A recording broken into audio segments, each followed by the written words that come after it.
Villains backstabbing each other, a three-headed dragon in which to defeat, or we'll just run for the exit, a Richard Lonnius game with dice. I'm in. Today we're going to take a look at Dragonscales. It's time for another Dice Tower review with Robert Geistlinger.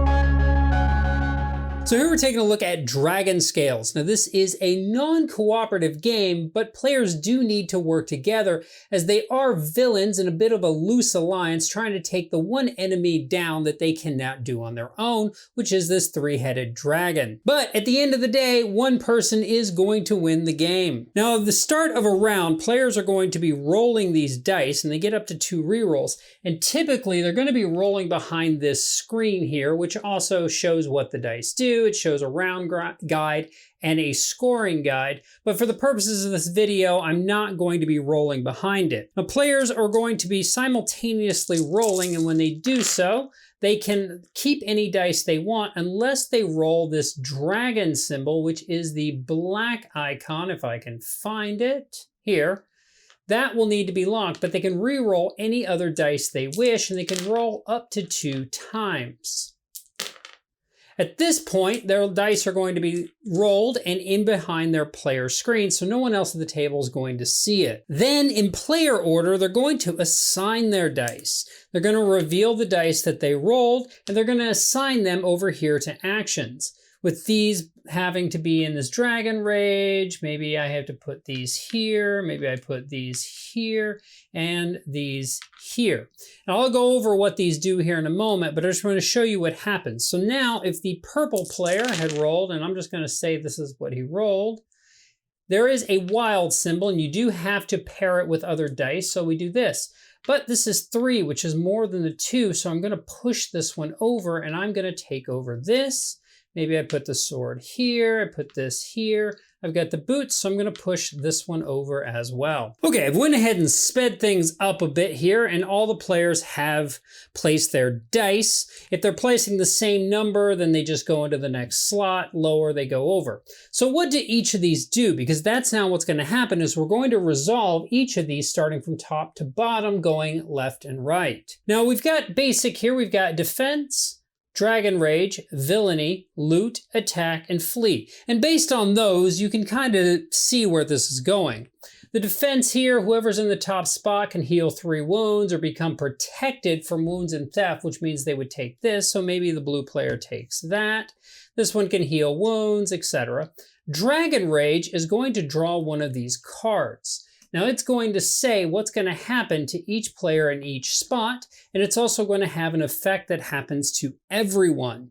So let's say here the first player takes 3 of these villain wounds, but they get to draw a villain card, which we'll be explaining villain cards here in a little bit. And the other ones get to draw, this one gets 2 wounds, and they get to have a dragon scale. Then you've got He Did It, Dragon Attack. The player on the first Dragon Rage box chooses one player to receive 1 villain wound. So in this case, maybe I decide to give the yellow player a dragon wound. Now there is an additional attack here from the dragon, but that only happens if the dragon becomes enraged, and that only happens if one of its heads are completely removed from the game, meaning that all of its cubes have been taken. And that would mean that no player could move for the rest of the round in this particular case. Next, we have Villainy, which is where players are going to be playing, getting Villainy cards. Now, each player has a deck of cards they start out with that is unique to that player. And each player starts with 3 of them in their hand, but from there, they're going to need to get them from here.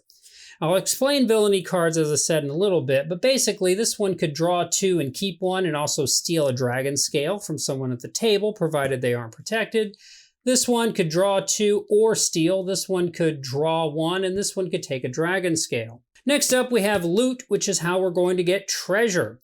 This first spot, they get to draw 2 treasure cards and keep 1. Now, treasure is something that you keep in your hand. Well, actually, keep it in your stash in front of your player screen until you're ready to use it. So players can always see how much you have in your stash. They just don't know what it is. And I'll explain Loot here in a bit, but let's say I decide to keep this one, and we won't keep this one. Additionally, this one here could draw a treasure or take 3 scales, take scales.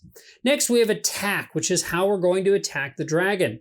And the player in green here is going to get to roll all 8 of the dragon dice. And when doing so, you've got one of 3 results. Either an attack, a blank, or a dragon attacks you back.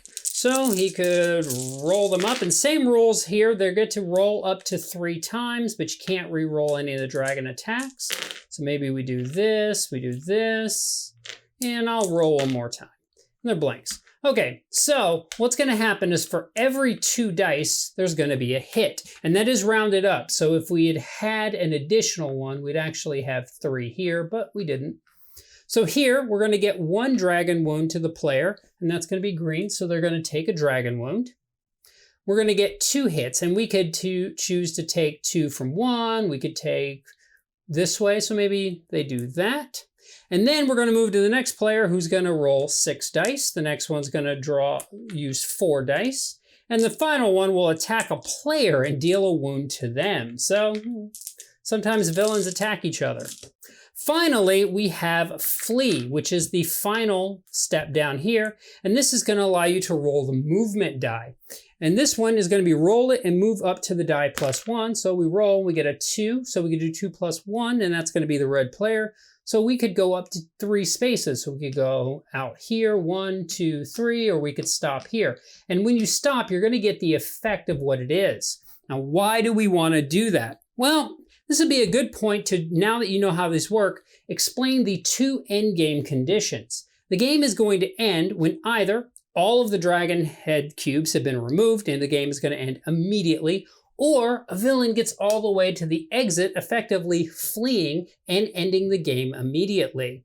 So you can see how as you're moving along here, you're going to be pressing the issue of trying to eventually get out. Now you can only go forward, not backwards, unless you have something that allows you to do so. After all the actions have been taken from here, then we're going to do a reset where players are going to recollect their dice, putting them behind their screen. We're going to, whoever had this is going to return it. The first player is going to pass to the next player, and we're going to begin another round. Now I said we'd talk about villainy cards, and I'm going to do that real quick here so you know. So these cards can be played at any time unless the card says a specific time it can be played.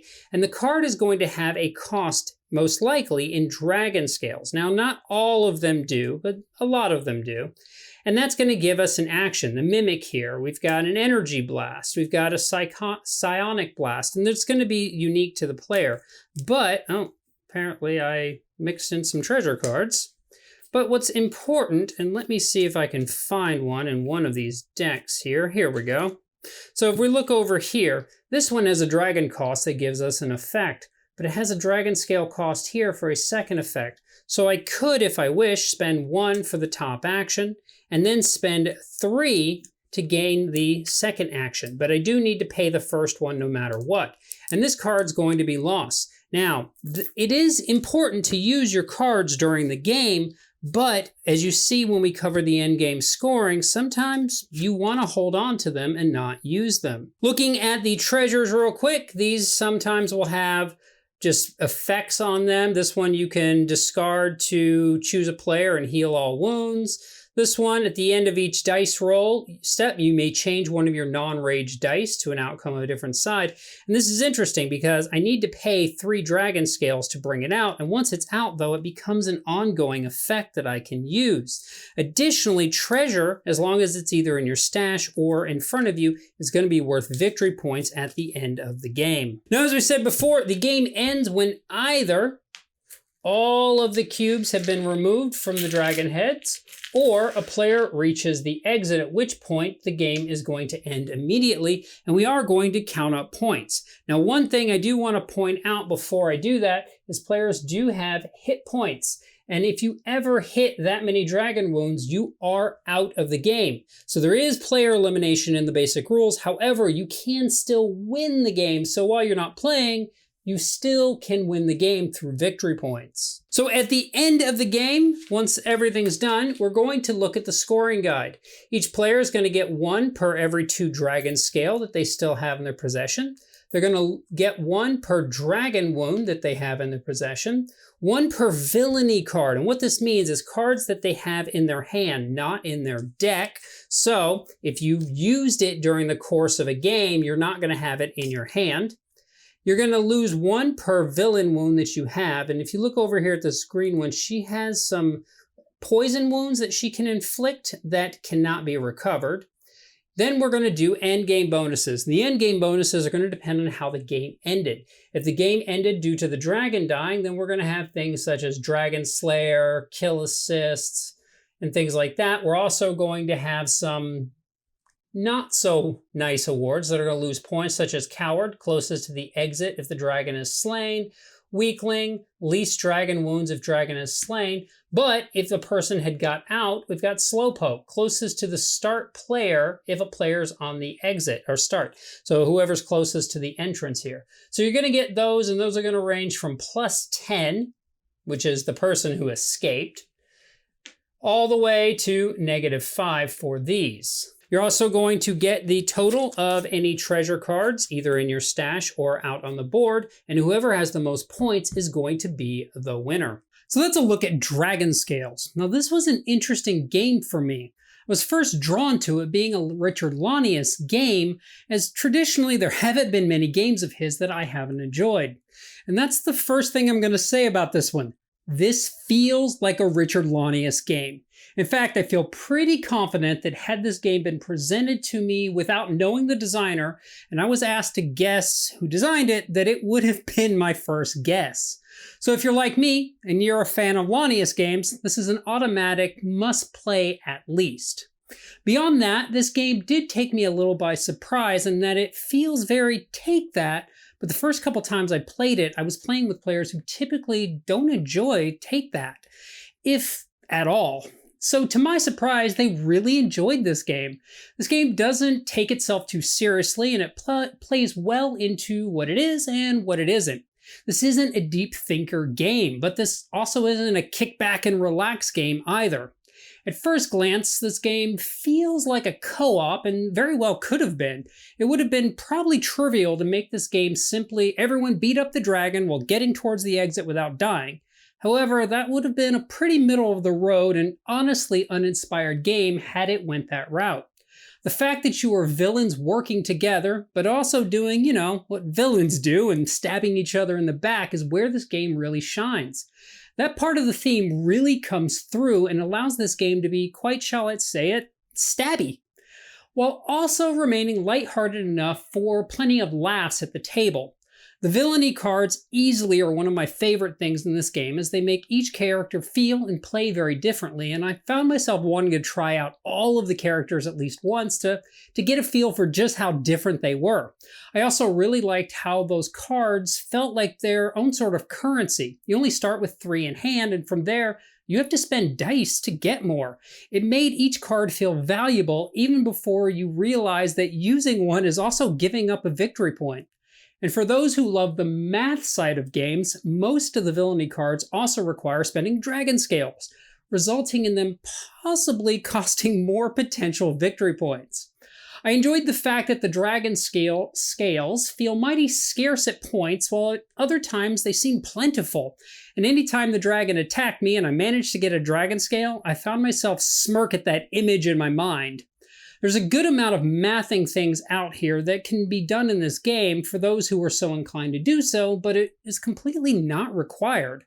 The push your luck aspect of the game is tucked in between fighting the dragon or running for the exit, and overall I found most groups favor fighting the dragon over running, but there always seems to be that one player who decided to make a run for it early on, only to find themselves short of the exit as the dragon died. My personal strategy is to run and hit. The Dragon Rage cards also carry a nice push your luck to the entire table that I also enjoyed. The dragon doesn't become enraged until one of its heads have been defeated, and I found players of the table treating this differently. I personally like to put this off as long as possible, while other players pushed it so as to happen as quickly as possible. As to criticism of the game, first off, the miniatures. These look nice as far as the sculpts go, but I was less impressed with the material used. It's quite rubbery and the bases don't sit as flat as I'd like. Now, given this is a game very few people are probably going to paint, this really probably isn't an issue, but if you're intending to paint these, I do recommend potentially rebasing these in a harder plastic. Now, again, most people aren't going to paint them, so it's probably not something that matters. Another thing in this game, it's not criticism, as this really is the players at the table, cheating during your dice rolls.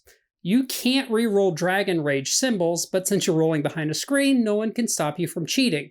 My advice, don't play with cheaters. Seriously, it's a lighthearted game, don't cheat. One final thing that could be an issue for some folks, and yes, there is technically player elimination of sorts.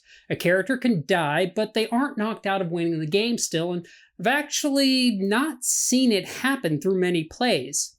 If it's really a sticking point though, the game does have included a variant role to completely eliminate player death. Now overall, this game is quickly becoming a new go-to game for me when I want something lighter, but with some meat, light-hearted, but backstabby, and a new game from Richard Launius for me to enjoy.